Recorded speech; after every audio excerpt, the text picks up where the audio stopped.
Pernahkah kamu merasa paling kreatif, paling bisa mikir jernih, atau malah paling cemas justru saat lagi sendirian? Ternyata itu bukan kebetulan. Otak kita bekerja dengan cara yang sangat unik dan luar biasa saat tidak ada orang lain di sekitar. Ini bukan cuma soal merasa kesepian atau menikmati ketenangan, tapi ada proses biologis yang benar-benar terjadi di kepala kita. Yuk, kita bongkar rahasia apa saja yang dilakukan otak saat kita menyendiri. Pertama, saat sendirian, otak kita masuk ke mode Default Mode Network atau DMN.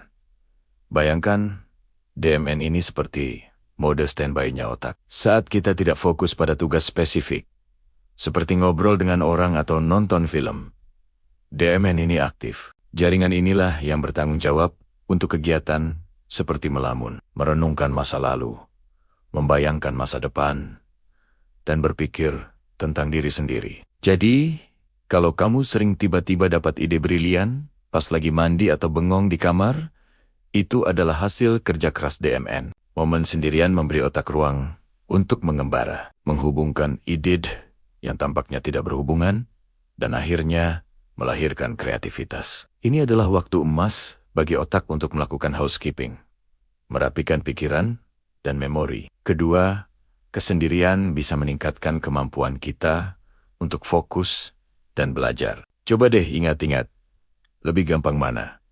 Belajar buat ujian di tengah keramaian kafe atau di perpustakaan yang sunyi? Tentu di tempat yang sunyi kan? Saat sendirian, otak kita tidak perlu memproses stimulus eksternal yang berlebihan, seperti suara obrolan orang lain atau gerakan di sekitar kita. Ini membebaskan sumber daya kognitif yang bisa kita alihkan sepenuhnya untuk tugas yang ada di depan mata.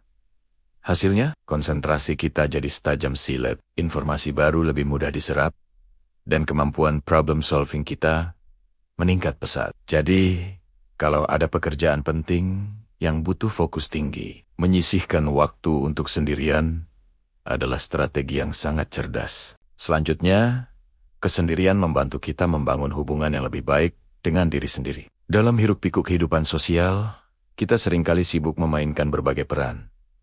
Sebagai teman, anak, atau rekan kerja, kita cenderung menyesuaikan perilaku kita agar diterima oleh lingkungan. Tapi saat sendirian, topeng-topeng itu bisa kita lepas. Otak kita mulai memproses emosi dengan lebih jujur. Kita jadi bisa bertanya pada diri sendiri, apa yang sebenarnya aku rasakan? Apa yang aku inginkan? Proses introspeksi ini sangat penting untuk kesehatan mental. Ini membantu kita memahami diri sendiri lebih dalam, mengelola stres, dan membangun rasa percaya diri yang otentik. Orang yang nyaman dengan kesendirian cenderung memiliki tingkat kecemasan dan depresi yang lebih rendah. Namun, penting juga untuk diingat, ada dua sisi mata uang. Terlalu banyak sendirian, apalagi jika itu bukan pilihan kita, alias merasa terisolasi, bisa berdampak negatif. Otak kita adalah makhluk sosial. Isolasi sosial yang berkepanjangan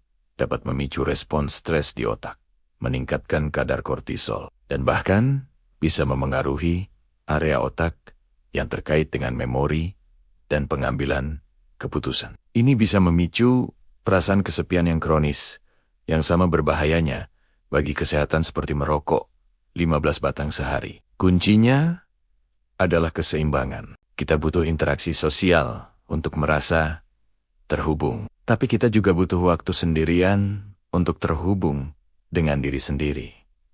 Jadi, apa kesimpulannya? Waktu sendirian bukanlah waktu yang kosong atau tidak produktif. Justru sebaliknya, ini adalah momen krusial bagi otak kita untuk mengisi ulang energi, memicu kreativitas, memperkuat konsentrasi, dan membangun fondasi mental yang kokoh. Anggaplah kesendirian sebagai sebuah gym untuk otak. Dengan memberinya ruang dan waktu untuk berolahraga sendiri, kita sebenarnya sedang melatihnya untuk menjadi lebih kuat, lebih cerdas, dan lebih seimbang. Jadi, lain kali kamu punya kesempatan untuk menyendiri, nikmatilah. Sadari bahwa di dalam keheningan itu, Otakmu sedang melakukan pekerjaan yang luar biasa. Terima kasih sudah menonton. Apa kamu tipe orang yang suka menyendiri atau justru sebaliknya? Coba bagikan pengalamanmu di kolom komentar ya. Jangan lupa like, subscribe, dan nyalakan lonceng notifikasinya biar nggak ketinggalan video menarik lainnya.